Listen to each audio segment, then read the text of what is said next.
Avez-vous déjà vu ma photovengeance? Contrôler était ma priorité. La science et la rationalité étaient en cela mes meilleurs alliés. L'effet Corona fut utilisé pour illustrer mon sentiment.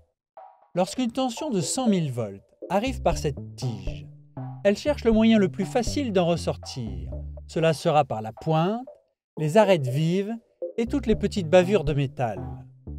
Lorsqu'une forte tension se concentre en un petit point de l'espace, l'air se transforme en un plasma violet. Mais si les sciences dures sont efficaces pour décrire une matière qui n'a pas d'humeur, elles sont impuissantes face au mystère de notre conscience. Peuvent-elles prouver le contenu de nos rêves? Ou l'amour que nous portons à nos proches? Ma vie a complètement changé depuis l'abandon de mon scientisme. Dès lors, de nouveaux symboles s'imposent à moi. Et j'ai taillé le métal avec un abrasif pour que le contour soit parfaitement tranchant, ceci afin de faciliter la création d'arcs électriques. Le générateur de tension du Palais de la Découverte va le charger à 350 000 volts. Je vais donc mettre mon appareil à longue distance pour éviter qu'il ne reçoive une décharge. Heureusement, le courant est infime, empêchant tout risque létal. Une canne en fibre de carbone va me permettre de réduire la distance entre les pôles pour créer de grandes étincelles.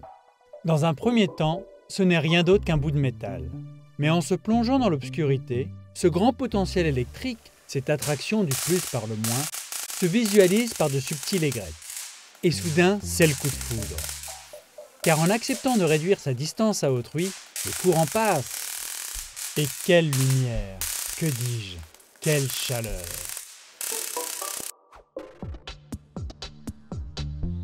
C'est comme si abandonner notre quête de certitude nous ouvrait à la transcendance.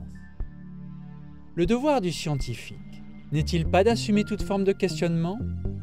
Tout comme le fut Pascal, il est naturel d'être à la fois scientifique, philosophe, mystique et humaniste. On peut alors comprendre que ce qui relie et sous-tend chaque chose, ce n'est ni la science, ni la technologie, mais bien l'amour.